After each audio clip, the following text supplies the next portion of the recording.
Oh, you know what I keep forgetting to do is turn on my light. I mean, yeah, you're getting some natural light here, but still, eh, no one wants to look at that. Hmm.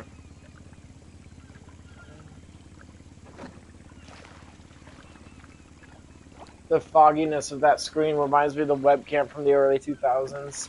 The actual camera itself kind of in a way reminds me of a webcam. Alright, see if I'm live. I am live.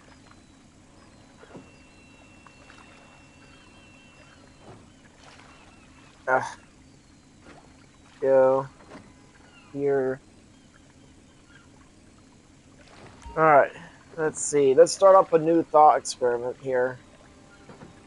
And I'm thinking about adding us in here, though, Jordan.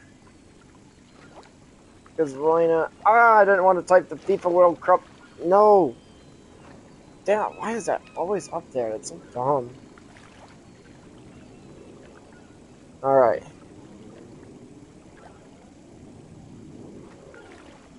Let's see. And this fictional scenario.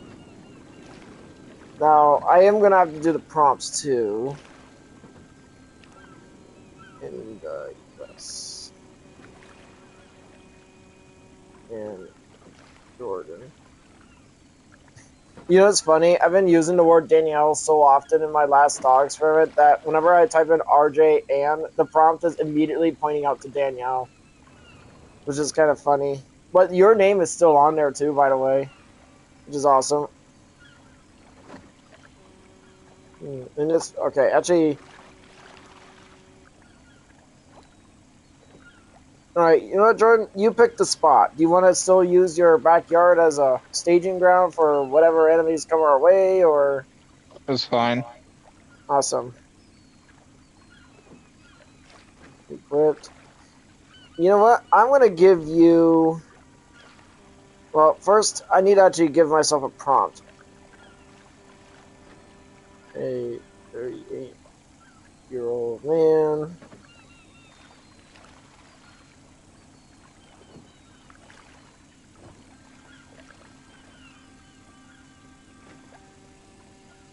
Mindset. Alright. My brain is I'm trying to figure something out here. RJ is a 38-year-old man with autism and ADD, has an analytical mindset. Is it actually a heavy slender build? Because I've actually been wondering. I mean, I do weigh more than a lot of people. I mean, I won't lie. I mean, I weigh like 210 or 215 pounds, despite the fact that I'm not obese myself. So what happens is you have higher bone density. Let's see. RJ has a... You know, I'm actually don't even care about not reading or reading slowly anymore because I'm not going out my way to please anyone anymore. I'm done trying to do that. I'm going to remain indifferent to everyone. You know how, like, you look at my thought experiments with indifference, Jordan? The power of indifference. I'm not going to care about anything anymore. RJ has a heavy, slender build. RJ is left-handed and has... You know, I actually never put that in a prompt. I never specified that I was left-handed, but I am left-handed. Which means the trade-off for my autism and ADD means I am most likely going to respond more emotionally. And just like in my thought experiment with myself and Danielle, man, Danielle would be an awesome character for our thought experiments. If I gave you a girlfriend, she would have to be kind of similar to me. RJ's left-handed and has a higher emotional response as a result. RJ is equipped with 15th century full European plate armor and armed with a flanged mace and shield. I'm going to give you something special, Jordan. I love how the AI calls you my customizable action figure, which honestly is not an insult, but more of like a compliment. I'm going to customize you the way I want to. Jordan is um, Jordan is 34. Actually, well, you're going to be 35 in like what, a couple weeks? I still haven't gotten your present yet. You know, I'm going to round it up to 35. Jordan is 35, has a tall. Technically speaking, you're not overly muscular, but you do have a tall build. So I'm going to leave it at that.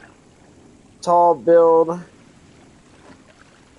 with broad shoulders. Jordan is pragmatic. Man, that word, I just love that word. I don't know why I love that word. Oh, I mean, I'm going to turn on my chair. There we go. Jordan is 35, has a tall build with broad shoulders. Jordan is pragmatic. Jordan is equipped with full samurai armor made of Kevlar. And it's Kevlar. Made of Kevlar. And no. Now, a full set of samurai armor made of Kevlar would probably be too heavy for you, wouldn't you think? How heavy is Kevlar? And if you were to wear a full set of samurai armor made entirely of it, wouldn't that be like... It's not heavy because it's just made from cloth with woven fibers. Well, isn't... Yeah. Alright, so... Alright. Made of Kevlar and is armed. Or do you want to go back to your 15th century plate steel? You can say that. You can use your samurai armor. Alright, let's try the samurai armor to see how this plays out. Now, actually, what I'm going to do for my own armor is I might actually have it reinforced. That way it's more modern. Alright, let me go back. RJ's 15th century fully plate armor, that is reinforced with modern day composite materials and armed with the Mason shield. But I remember in that one Thogsman we had that the RJ in that Thogsman was complaining that our armor was inefficient. I call bullshit on that, but then again, I'm the narrator and I'm listening to my own characters complaining about my choice of giving us armor. Alright, so you are wearing a full set of samurai gear, samurai armor made of Kevlar, and what do you want for your weapon? Or weapons? Remember, you may be my customizable action figure, but I'm still giving you some Dual katana. Really? You're jumping straight to the... Okay, katana? Dual wield. And his arm... Okay. And is dual wielding katanas. Okay. You're dual wielding a pair of katanas and a samurai armor. Bleh. Alright. Let's see. Jordan is equipped with full samurai armor made of Kevlar and is dual wielding katanas. RJ and Jordan are... Now, I want to try to keep the horses out of this section.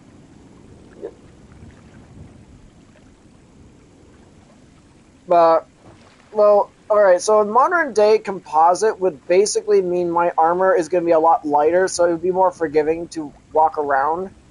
Oh, I need to put that in the 15th century full plate armor that is reinforced with modern day lightweight composite materials. Lightweight composite materials. There we go. Was it carbon fiber? I don't know. I don't know. Is that heavy? No, carbon fiber is actually light. Doesn't that splinter under heavy stress? Depends if it's made from specialized material grade one. I don't know. Maybe. I'm surprised you're not standing up. Not a lot of leg room back here, but feel free to just walk around. My yacht! We could just hang out there. You know what? Take the boat there. It's a bigger boat. I'll sit so I don't fall in the ocean. RJ and Jordan are walking around Jordan's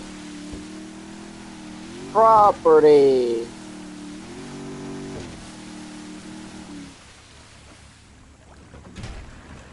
Oh, we are here. You know what? I'm gonna say it. I like the way I say here. I'm like the only person in the whole world that actually says it like that. The hot tub!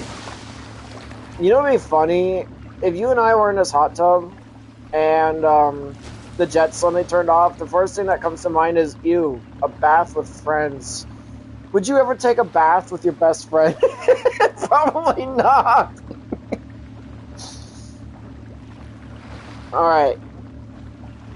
RJ and Jordan are walking around Jordan's. Oh my god, dude. I think the gummy that I had is probably going to be a giggle gummy because I'm starting to feel the giggles. I'm starting to feel them. RJ and Jordan are walking around Jordan's property when they spotted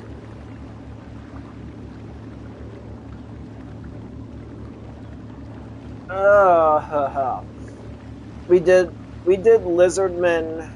We did. You know what?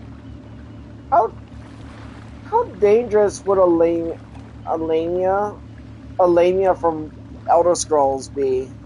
Or, alright, when you did that song a few days ago about you and I fighting, what were we fighting? Were those Lamia or snake ladies or something?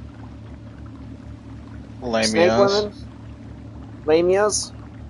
Lamias. Spotted a lone Lamia. Okay. Lamia.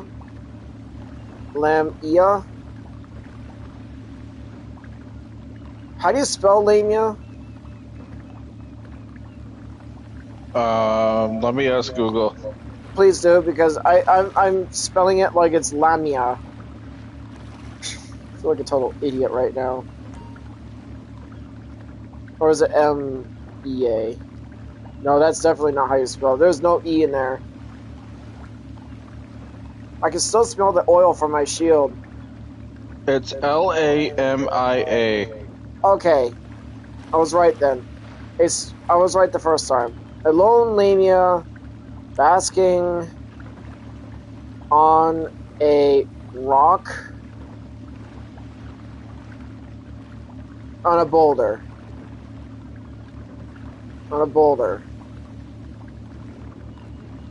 RJ has an expressive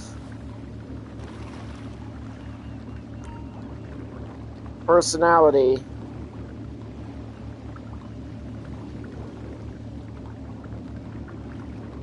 RJ tells Jordan, oops,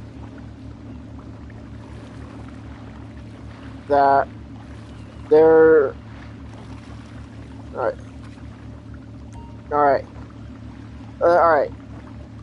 I had to actually add my expressive personality.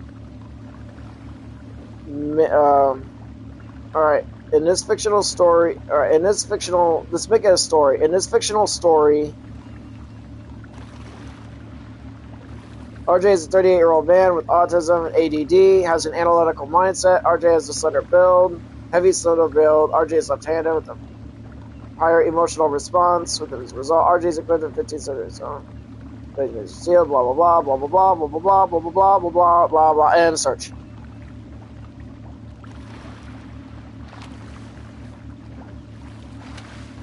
The afternoon sun bathed in the tall grass and golden light as RJ and Jordan patrolled the property. Suddenly, RJ halted, his heightened emotional senses immediately locking onto a strange presence. There on a large granite boulder sat a Lamia, basking comfortably.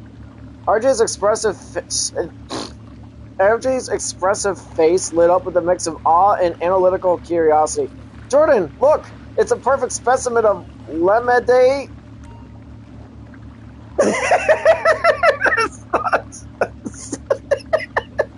I'm like a fucking idiot.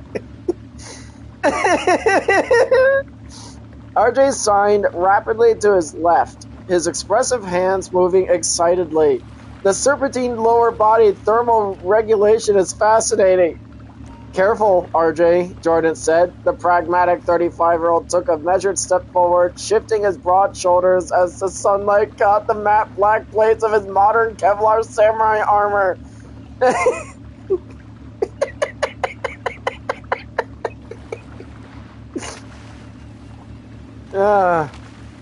With fluid precision, Jordan unsheathed both his katanas, the steel blades crossing in a ready defensive stance.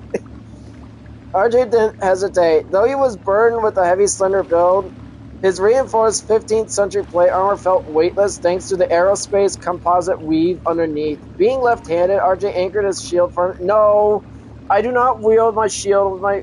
I'm not Link from Zelda. Not all left-handed people wear their shields like that. Not really the smartest thing to do either. It's actually kind of awkward when you think about it. RJ, actually, I'm going to correct that once I actually get past this page. RJ anchored his shield firmly on his left arm and gripped his heavy flanged mace on his right hand.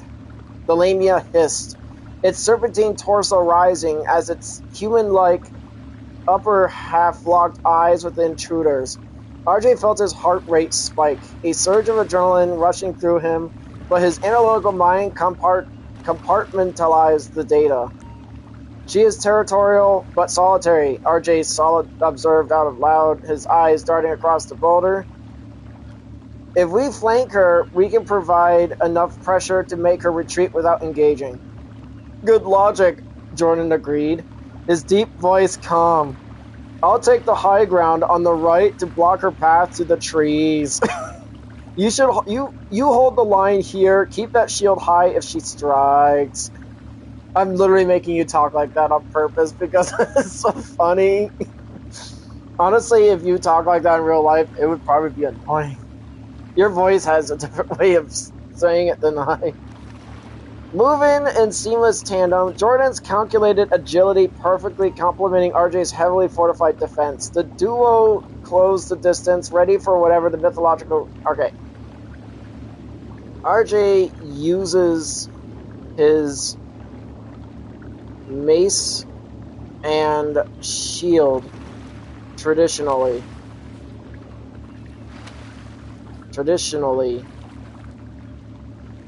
making RJ better at blocking.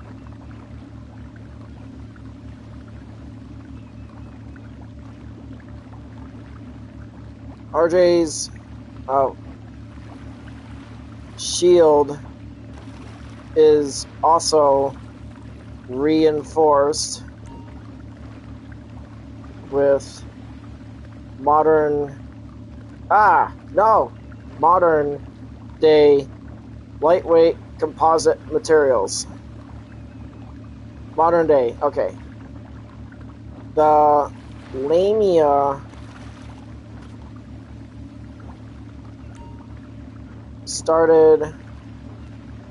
starts to charge at RJ. And okay, and no, and Elaine, okay,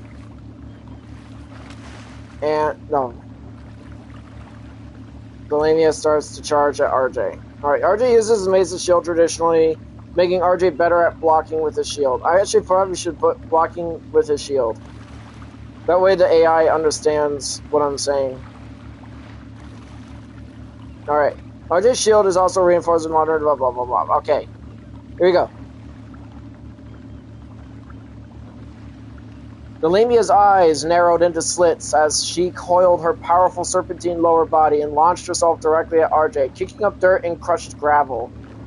RJ's analytical mind clocked her trajectory in milliseconds, but his heightened emotional response sent a massive jolt of panic straight through his nervous system. Instead of freezing, his left-handed instincts took over. He dropped his center of gravity, planting his feet firmly on the grass to maximize the defensive leverage of his heavy, slender frame. Because RJ used his mace and shield traditionally, his muscle memory was flawless. He brought his right arm across his chest, locking his kite shield into a perfect braced blocking position. The shield, forged from 15th century steel but backed by high-tech, modern impact-absorbing composite, shone under the afternoon sun. The Lamias struck the shield with the force of a speeding vehicle. The impact echoed across the speeding vehicle. My arm would be broken. Just being realistic here, guys. The impact echoed across the property like a crack of thunder. Thanks to the modern lightweight composite absorbing the kinetic energy, RJ held his ground. He absorbed the massive shockwave through his armored shoulders without his guard breaking. The Lamia's upper torso recoiled slightly from the rigid, unyielding barrier, leaving her chest and flank momentarily exposed. With his dominant left hand already cocked back, RJ tightened his grip on his heavy flanged mace. Jordan rushed at the Lamia and attacked her with his katanas. Oops. Katanas. What was that? Oh. It was just a... Oh, I was just wondering what that was. RJ held his shield up to deflect... Right. It's deflect the Lamia's biting attacks.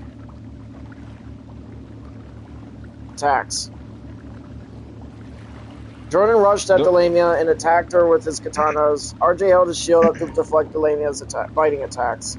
Don't forget to spit too. I don't think this Lamia is going to spit at us.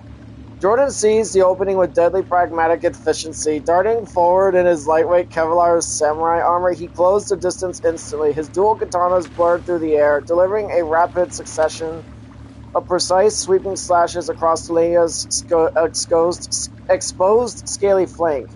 The creature shrieked in pain and fury, pivoting her upper body away from Jordan to lash out the nearest threat. Blindingly fast, she snapped her jaws shut, launching a barrage of venomous biting attacks directly at RJ's face. RJ kept his composure, relying on his traditional training. He raised his composite shield high, tilting the angled surface to create a deflective barrier. Clang! Snap! Clang! The Lamia's fangs slammed uselessly against the high-tech, impact-absorbing face of the shield. RJ skillfully deflected each snapping bite away from his exposed neck. The lightweight armor absorbing the heavy kinetic shocks. RJ's left hand remained cocked, the flamed mace ready. Okay, when I said traditionally, I meant actually I'm using the mace in my right hand. So I'm going to have to actually be more specific, apparently. RJ wields his mace in his right hand. Wielded his mace in his right hand. Of course, thank you for correcting me on that, Mr. Grammar. And... Okay. And shield bashed the Lamia's face with his left hand. Oh, I remember my character. Here we go. Before delivering his counter-strike, RJ adapted his stance, shifting his... Really? I'm just going to pretend that I already had my mace and shield in my right and left hand. Like, my mace would be on my right hand, my shield would be in my left. RJ adapted his stance, shifting his traditional grip so he wielded his flames mace in his right hand. With his dominant left arm driving the movement, RJ channeled his heightened emotional surge into pure kinetic force. He exploded forward, driving the edge of his composite reinforced shield directly into the Lamia's face. Crack! The heavy shield bash connected flush with her jaw. The impact sent a shudder down her serpentine coils, shattering several of her fangs and breaking her biting momentum. Dazed and disoriented by the concussive force of the high-tech shield, the Lamia stumbled backward, her head snapping violently to the side. RJ stood firm. His left arm locked out of the follow-through of the bash. His right hand held the heavy mace aloft, perfectly positioned to exploit her completely shattered defense. Jordan stabs the Lamia in her flank, but lost his grip on his left sword, katana. Jordan stabs the Lamia in her left flank, but lost his grip on his left katana. Wait. Jordan stabs the katana with... Okay, let me rewrite that real quick. Jordan stabs the Lamia in her flank with his left katana and lost grip of it, leaving the katana lodged in her body. Alright, here we go. Jordan seized the moment while the Lamia was dazed from RJ's shield bash. Moving with ruthless efficiency, he lunged forward and drove his left katana deep into the creature's scaly flank. The blade bit deep, but the Lamia violently thrashed in agony, her powerful serpentine muscles convulsing. The sudden explosive twisting force ripped the hilt right from Jordan's hand. He lost his grip, leaving the katana tightly lodged deep inside her body. Blood hissed against the grass as the creature shrieked, weakened but still incredibly dangerous with a sword sticking out of her side. Jordan instantly stepped back, adjusting his stance to grip his remaining tight katana with both hands, while RJ kept his mace raised. RJ attacks the Lamia with his... Oh god, dude. Mace. He aims for her head, but missed. Then went for her torso. RJ hit the Lamia successfully in her torso. Jordan tries to decapitate the Lamia.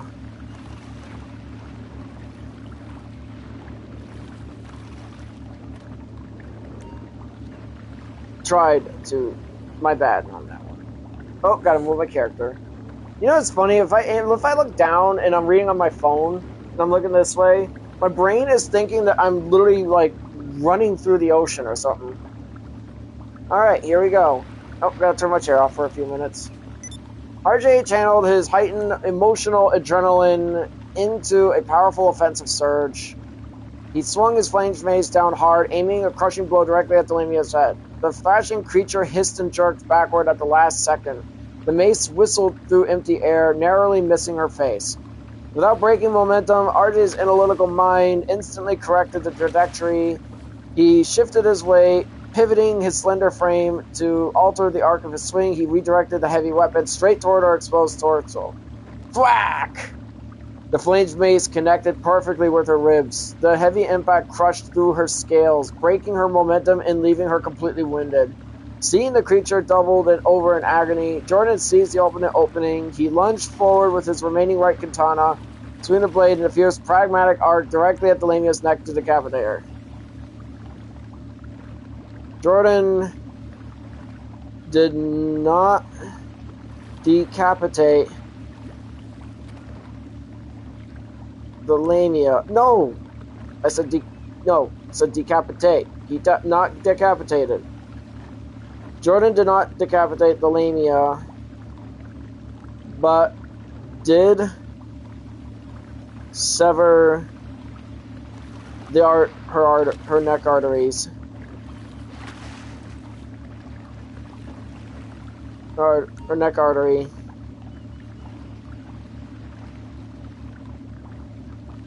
Artery, that's how you spell it. Jordan causing... Right. RJ hit the Lamia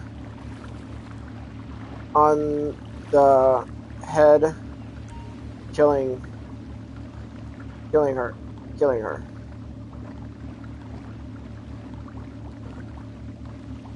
Ah. Jordan's katana flashed through the air, but the thrashing Lamia moved just enough to avoid complete decapitation. Instead, the razor-sharp blade sliced deep into the side of her neck, clearly severing her neck artery. A heavy spray of dark blood erupted from the wound, crippling her strength instantly. RJ's eyes locked on to the final opening, overwhelmed by a surge of pure adrenaline. His expressive face hardened with determination. He brought his flamed mace down the swift, crushing arc. Crack! The heavy flanges smashed directly into the top of the Lamia's head. A concussive blow fractured her skull, killing her instantly. The massive serpentine creature collapsed onto the tall grass. Finally still, RJ stood over the body, breathing heavily as his heightened emotional state began to cool, while Jordan pragmatically stepped forward to retrieve his lodged katana. RJ and Jordan are discussing what to do next.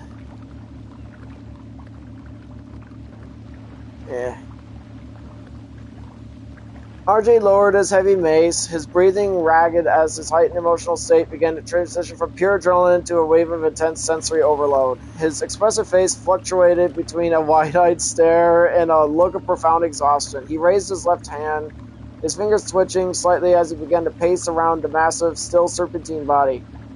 Heart rate is at 142 beats per minute, RJ blurted out. That's not what I would say.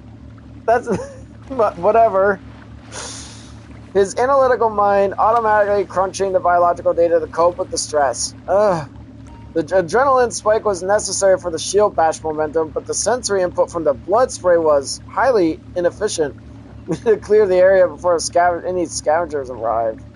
Jordan pragmatically wiped his right katana on the tall grass before walking over to the corpse. With a firm, calculated tug, he pulled his left katana free from the Lamia's flank, cleaning it with the same practical efficiency.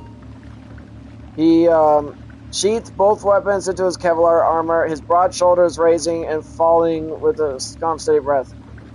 You did well holding the line, RJ. That shield work saved us a lot of medical trouble, Jordan said, his voice grounding and practical.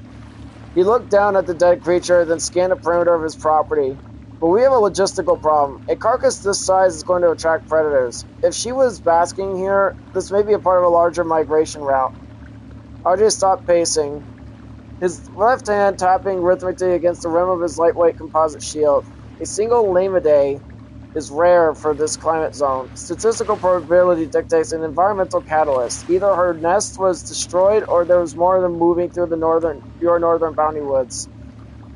Jordan nodded, crossing his arms over his chest. We have two choices. We can haul this thing to an incinerator grid right now, or we can leave it. Gear up with heavier tracking equipment.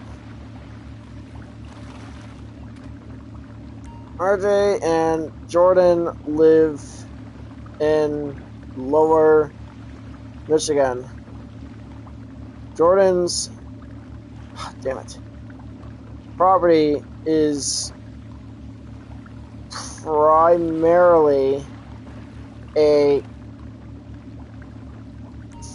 primarily farmland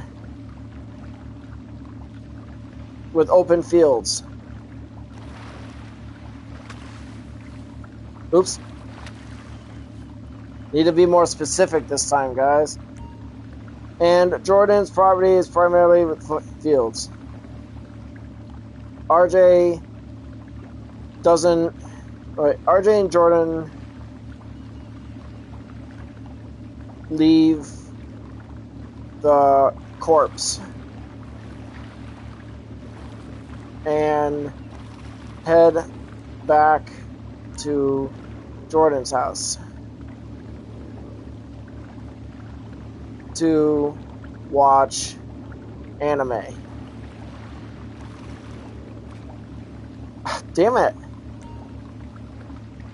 Jordan likes to watch anime.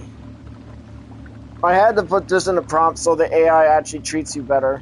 The last time it was just saying you don't, due to your pragmatic nature, you don't give two shits about anime. I'm like,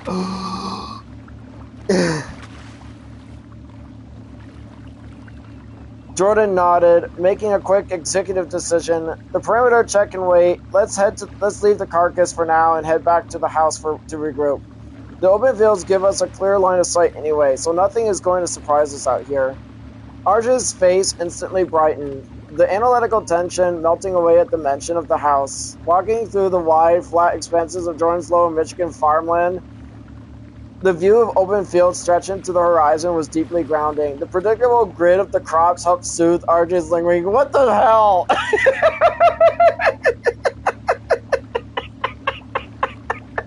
Ouch, my cheeks hurt. Ouch, ouch, ouch, ouch. That's so funny that my cheeks have to hurt. RJ's lingering sensory overload from the intense battle. Honestly, I could totally see that. By the time they kicked off their muddy boots and unbuckled their high-tech armor in Jordan's mudroom, the adrenaline it had completely faced. Okay, I need to rewrite that. What kind of house is yours? Is a ranch house, right? Hello. What? What kind of house do you have? 2-story. So just a regular 2-story house. Okay. Who loved watching anime? All right. The adrenaline. Jordan, who loved watching anime, had just as much as he loved pragmatic security planning, queued up their favorite series on the living room TV. Lounging on the couch with a couple of cold drinks, the duo completely shifted gears. Jordan watched the screen with quiet appreciation for the animation and plot story, while RJ's analytical mind happily went to work breaking down the power scaling and frame rates of the fight scenes. Really? That's such an autistic thing to say.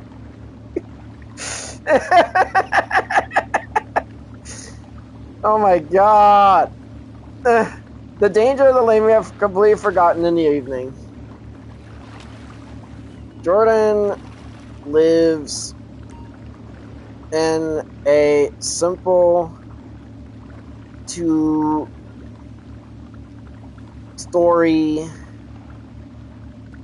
house.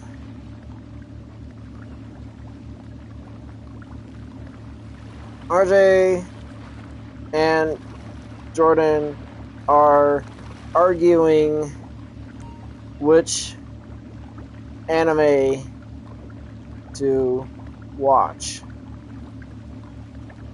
RJ wants to watch Cells at Work, Code Black, while Jordan wants to watch... What anime do you want to watch? Mm,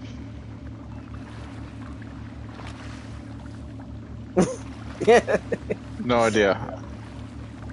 I'll pick you one. I'll pick one. Oh, Bleach. No, Naruto. How about Full Metal Alchemist? Of course, you now have an answer. Full Metal Alchemist. Alright, here we go. I feel like there's like something right here, but alright. Inside Jordan's simple, no-nonsense two-story house, the quiet evening was quickly replaced by fierce debate. Jordan sat holding the remote control while RJ paced the living room floor. His left hand gesturing sharply as his expressive face twisted to look absolute academic defiance. Jordan, cells at work, code black, is scientifically superior for our current post-combat state. RJ argued loudly, his analytical mind firing on all cylinders. We had just suffered acute adrenaline spikes and physical trauma. Watching an anthropomorphic representation of cellular stress, lactic acid buildup, and vascular repair provides an optimal psychological feedback loop for our own recovery. It's practically a medical necessity. What the hell?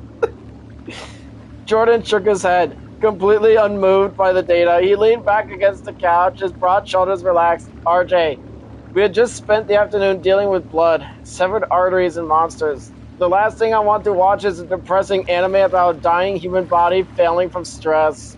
Oh my god! That is cold and awesome! Why can't I be the pragmatic one?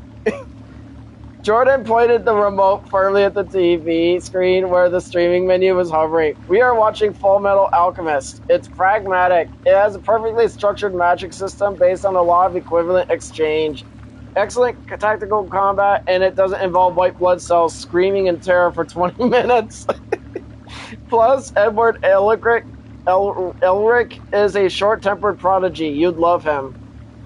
The equivalent exchange law in Full Metal Alchemist violates the The equivalent exchange law in Full Metal Alchemist violates the conservation of mass energy dynamics on multiple narrative occasions, RJ countered immediately, crossing his arms over the composite chess piece, which is laid on the coffee table. It's fantasy chemistry. Code black is raw biological reality.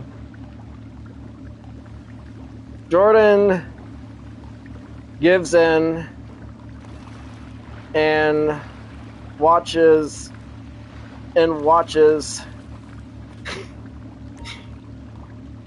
cells at work. Jordan forgot that the white blood cells are women. RJ gets them some magnetic water. Jordan asks why he keeps bringing that picture of magnetic water. Oops, I gotta spell that right. Okay, here we go. Jordan sighed, tossing the remote onto the couch cushion. Fine, you win. Code black it is. I don't have the energy to argue thermodynamics with you tonight.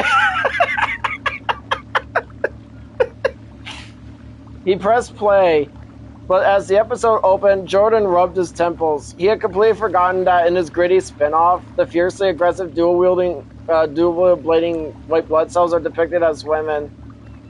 Watching a pale, lethal female neutrophil relentlessly slice through a bacterial infection instantly triggered a bizarre echo of the Lamia fight they had just walked away from.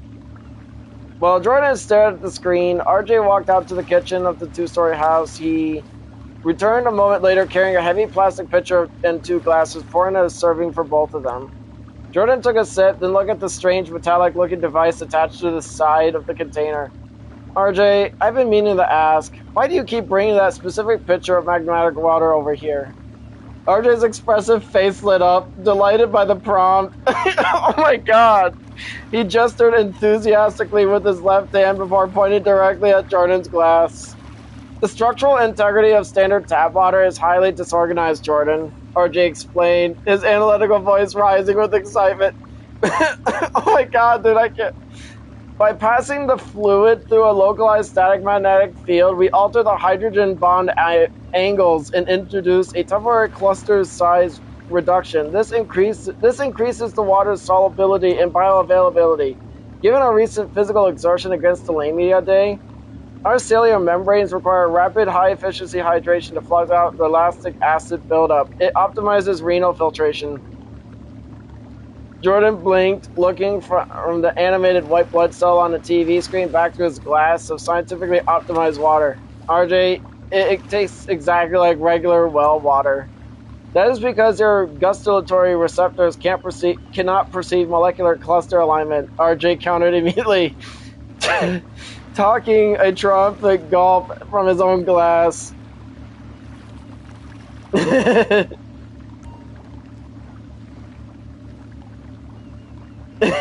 Jordan smiled.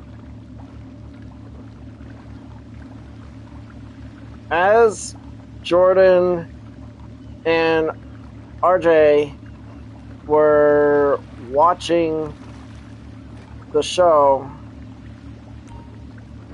Oh, hold on, eyes are itching. Alright, let's see. As Jordan smiled, as Jordan and RJ were watching the show,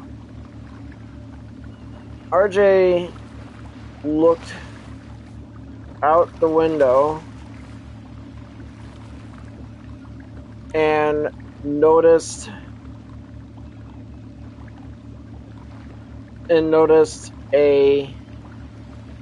two other Lamias heading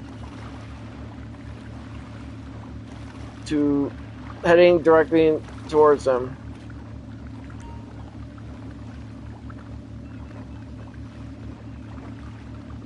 RJ panicked and told Jordan.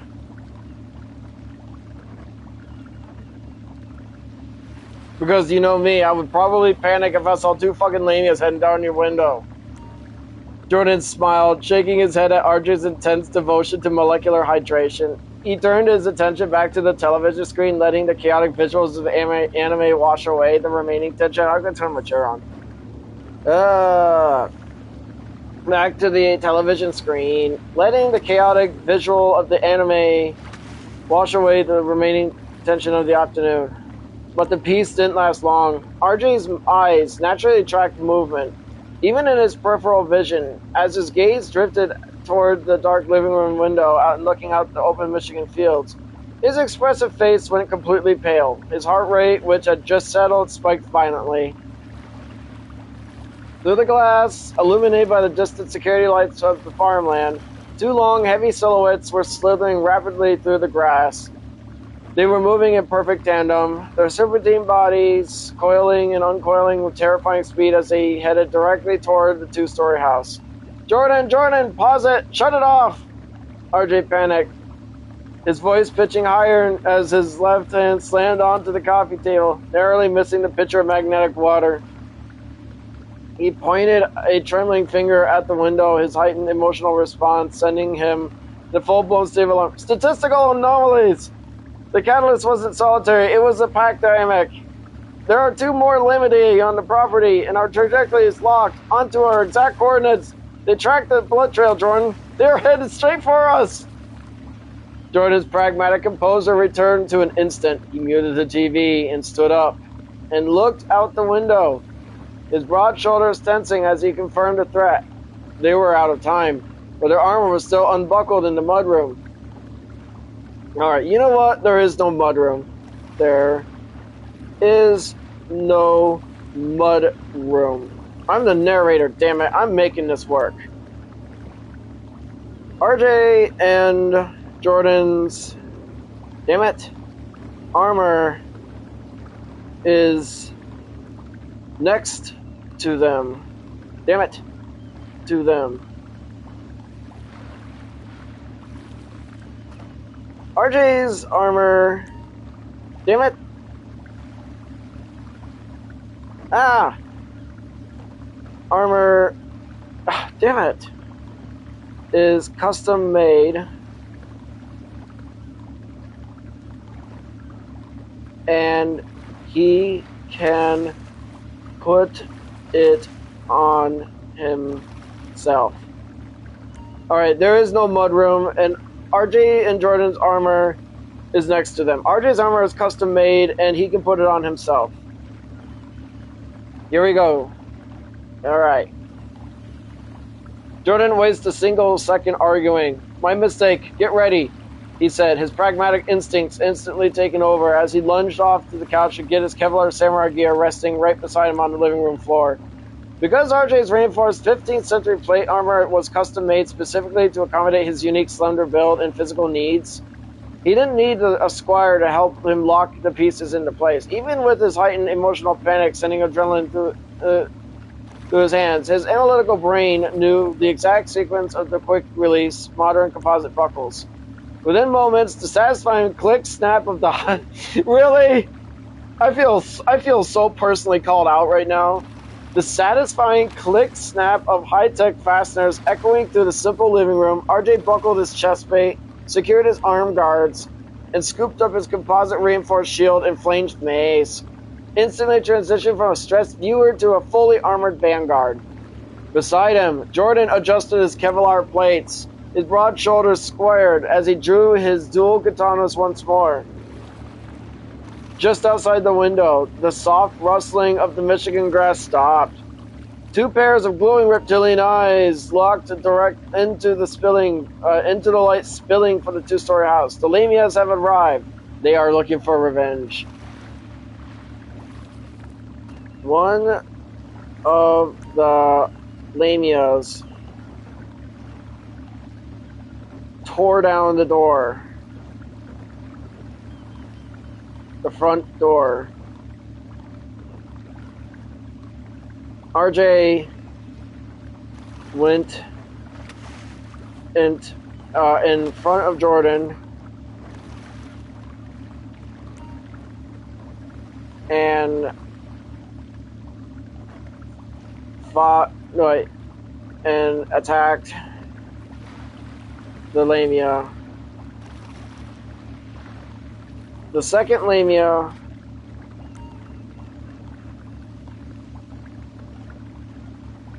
let's see. This one broke through the living room window.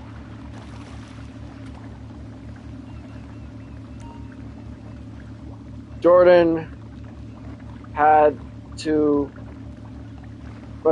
turned around.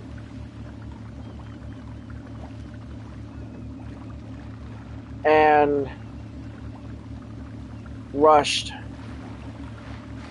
at the second Lamia. RJ and Jordan were shouting at each other, saying,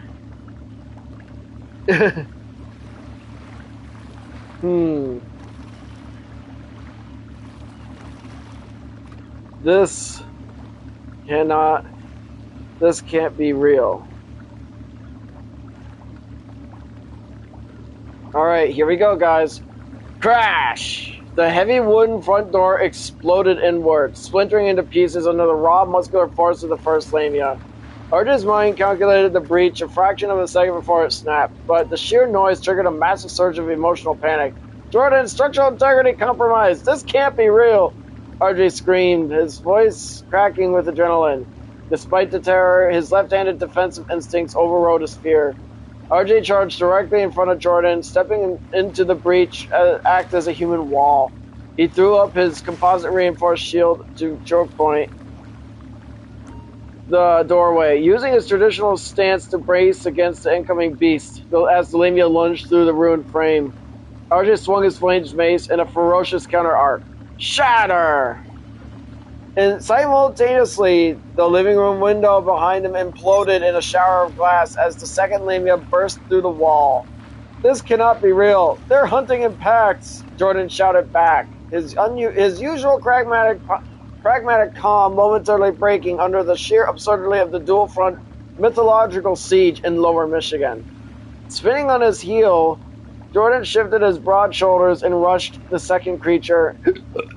His Kevlar samurai armor flexed perfectly with his movement as he raised his dual katanas, the steel blades glinting under the living room ceiling lights. He stepped over the couch, aiming a lethal cross slash at the second Lamia to keep it from flanking from behind.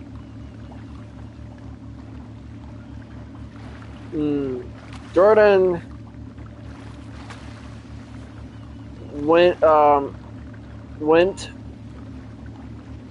Jordan focused on trying to stab the Lamia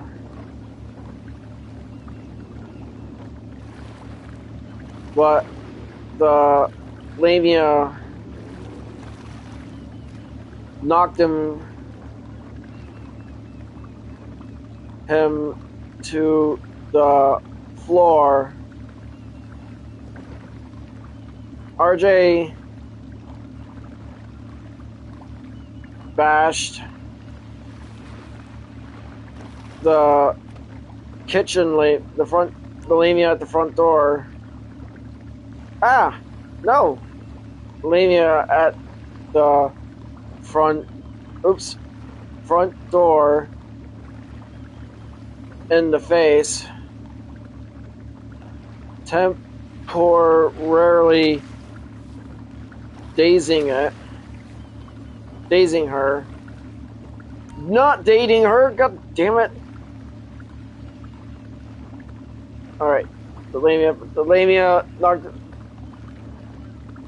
RJ immediately rushed to help Jordan.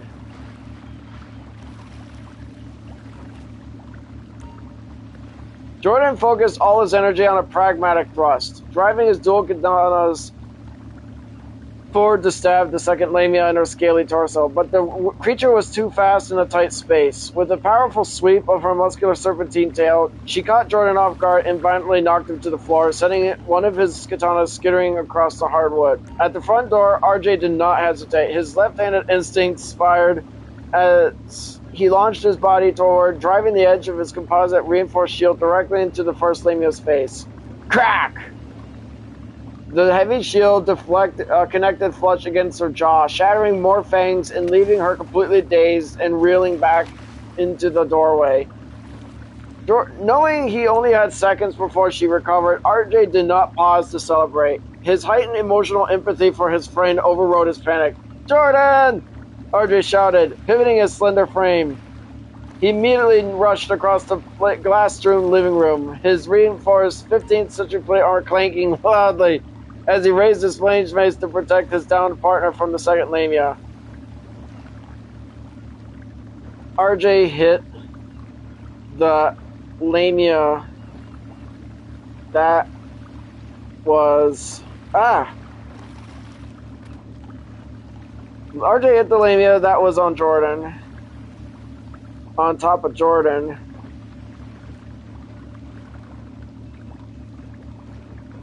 And directly in the back.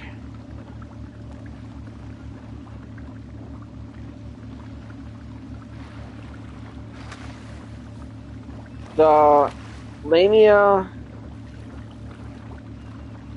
from the front door rushed in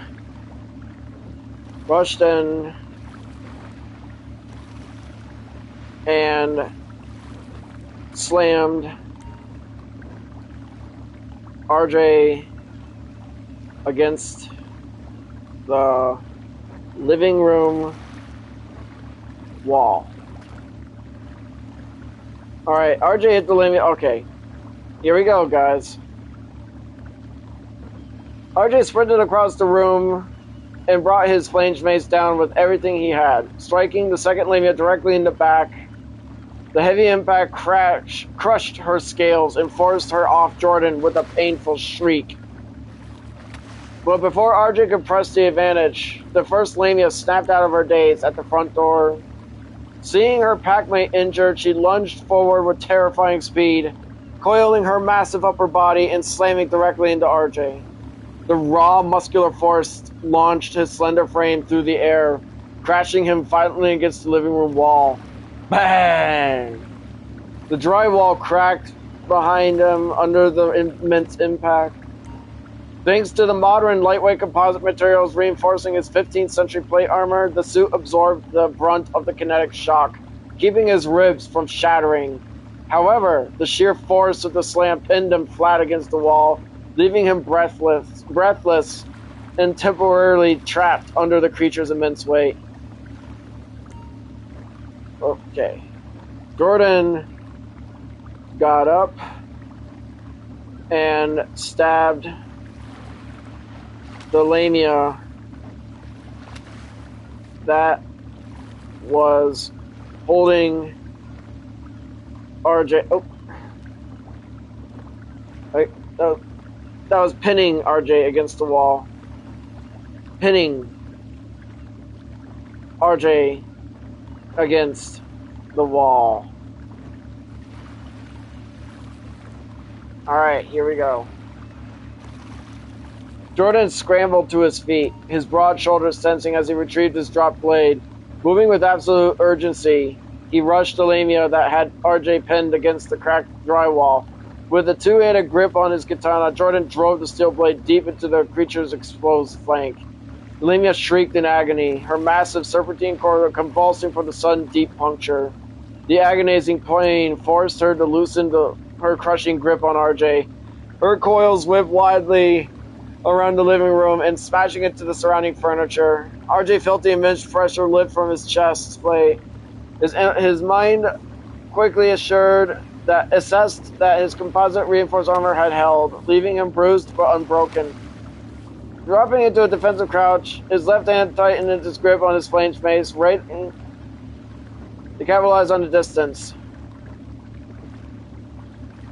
RJ slammed his mace against the second Lamia in the torso. I actually don't even remember what Lamia is attacking us now. So I'm just guessing at this point, guys. I'm sorry. I'm too high for this shit. RJ channeled his heightened emotional adrenaline into raw physical power. Stepping out from the wall, he swung his heavy flanged mace with a ferocious left-handed arc, slamming it directly to the torso of the Lamia that Jordan had just stabbed. Crunch! The impact was devastating. The heavy metal phalanges crushed deep into her ribcage, shattering her scales and collapsing her torso inward. The dual trauma of Jordan's deeply embedded katana and RJ's crushing mace strike sent the creature crashing down onto the hardwood floor, her serpentine body withering weakly in a pool of dark blood. With this Lamia effectively neutralized, RJ immediately raised his composite reinforced shield, his mind already scanning the room to locate the other injured monster.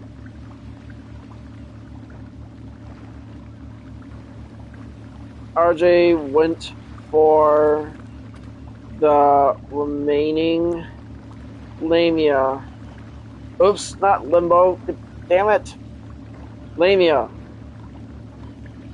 Ugh, it's not exactly a word I'm used to putting on here. RJ went for the remaining Lamia. Jordan went to get his katana.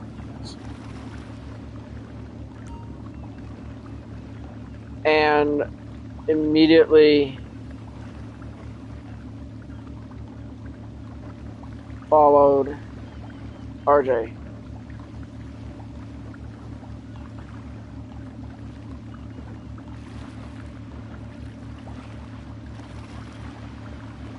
Oh, if you're wondering what this story is about, it's just Jordan and I fighting a few Lamias at his property. RJ immediately locked his analytical gaze onto the last remaining Lamia, who was still recovering from the initial shield bash. His left-handed grip tightened around his. Okay, I should be using the mace in my right hand. I probably should make. God, do I have to be that specific? His right-handed grip tightened around his mace as he charged across the living room, his composite reinforced armor clanking loudly over the shattered glass. There's my cat! Hi, baby! My baby girl. There you are. Hi, baby! Behind him, Jordan didn't waste a second. He ripped his lodge katana out of the fallen creature's torso, retrieved the second katana from the floor, and immediately sprinted after RJ. You know, at this point, you should have just stuck with one katana, but I'm glad you have two of them, though. His broad shoulders squared for the final assault. The remaining Lamia hissed in pure desperation. Trapped inside the two-story house with two heavily armored combatants, the remaining Lamia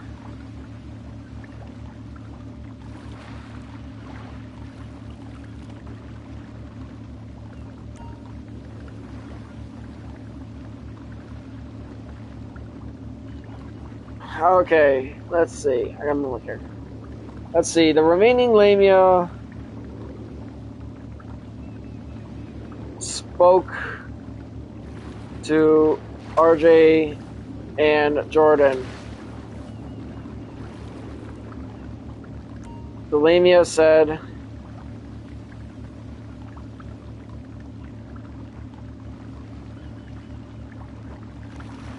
"Oh, that's okay." The Lamia said something cryptic. I'm gonna let the AI pick this one for me. Cryptic. Before rushing past the RJ and Jordan and escaped into the woods. Here we go. As RJ and Jordan closed in, the remaining Lamia suddenly froze, her serpentine coils trembling not out of fear but with a chilling, intelligent malice. Her human-like head snapped up, and instead of a hiss, a raspy, echoing voice escaped her bleeding jaws. "The soil of this grid remembers us," she hissed cryptically, her eyes locking it onto RJ's pale, expressive face, before shifting to Jordan. "You slice the branches, but the roots are already beneath your floorboards." Before either man could process the analytical data or the pragmatic meaning behind her words, the Lamia exploded into a blur of motion. She launched herself forward, using her massive tail to slam into the coffee table, finally sending the pitcher of magnetic water crashing to the floor in a massive splash. Using the distraction, she dodged right past RJ's raised shield and slipped through Jordan's defensive perimeter. With terrifying speed, she scrambled out of the living room window, her long serpentine body disappearing into the dark Michigan fields directly toward the northern boundary woods. RJ stood frozen, his heightened emotional response leaving him completely wide-eyed as his brain tried to decode her warning. Jordan rushed to the window, his dual katanas lowered as he stared into the pitch-black farmland, the cryptic threat hanging heavily in the quiet. RJ is annoyed that the Lamia broke his magnetic water pitcher.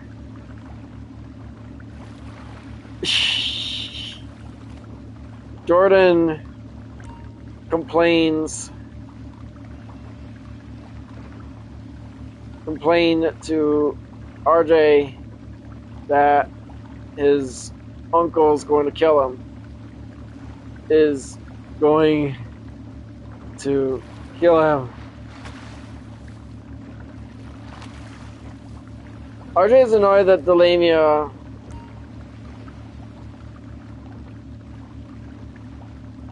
Alright, here we go.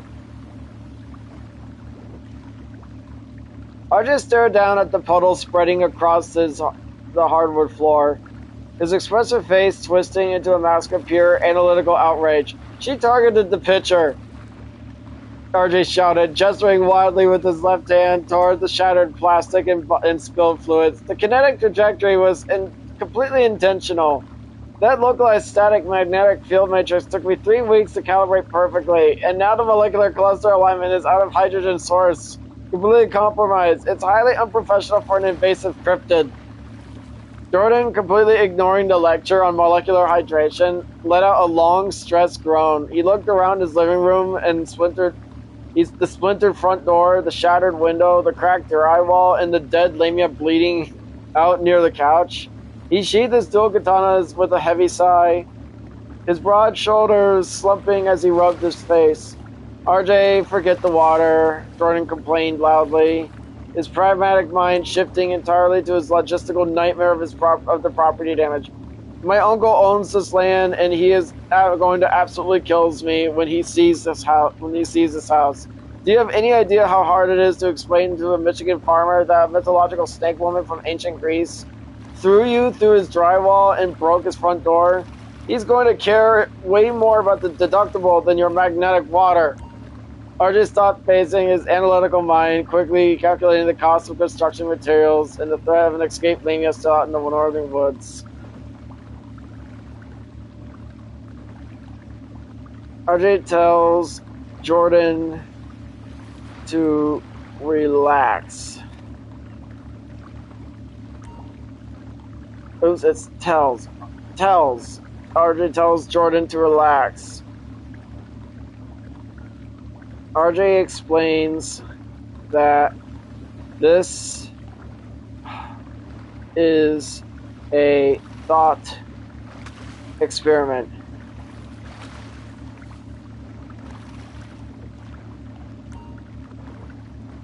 RJ's expressive face instantly smoothed out, the frustration over his magnetic water pitcher evaporating into a look of calm, intellectual satisfaction. He rested his flanged mace against his leg and gestured with his left hand in a wide, reassuring arc. Jordan, relax, RJ said, his tone shifting back to his usual analytical measured rhythm. There is absolutely no need to calculate the structural deductible or worry about your uncle's reaction. Take a breath and look at the parameters. Jordan blinked, his hands still resting on his hips as he stared at the ruined drywall. What parameters, RJ? There's a dead snake woman in my living room.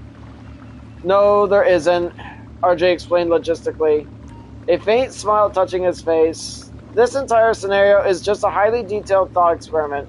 We are exploring the mechanical intersection of 15th century European plate armor reinforced with modern lightweight composite materials against a traditional Kevlar-based samurai loadout in a tactical encounter with Lamidae cryptids. The farmland, the broken front door, the severed neck artery, and even my shattered molecular hydration picture are all simple, variable inputs in narrative simulation.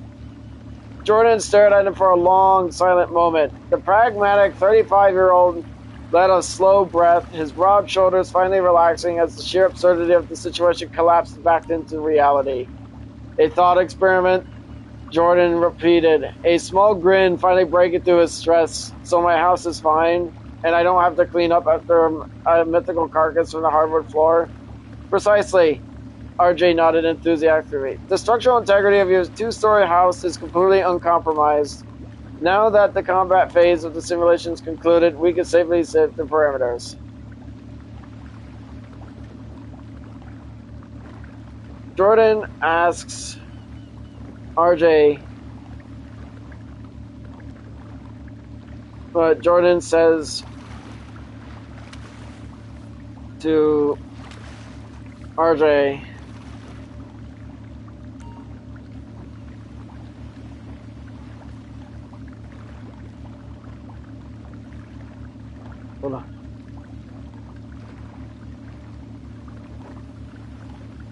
You guys are gonna like this. You guys are gonna like this.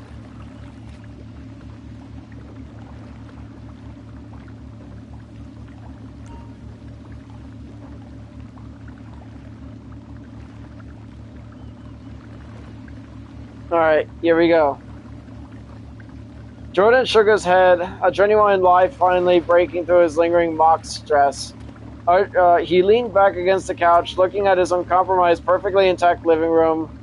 Why can't we ever have just a normal day when you're here? RJ just laughed, his expressive face lighting up with amusement. He adjusted his stance, his left hand waving off the question as if it's normal was the most boring perimeter imaginable. Normal days provide zero data for tactical optimization, Jordan, RJ countered, his analytical mind still humming happily. Besides, where's the fun in a standard Michigan afternoon when we can simulate high-tech medieval defense dynamics instead? Jordan smiled, picking up the remote control from the drafting table, which was thankfully holding a completely safe, unbroken pitcher of magnetic water. Alright, genius. Since the house isn't actually destroyed and we're back in reality, we are resetting the parameters of this evening.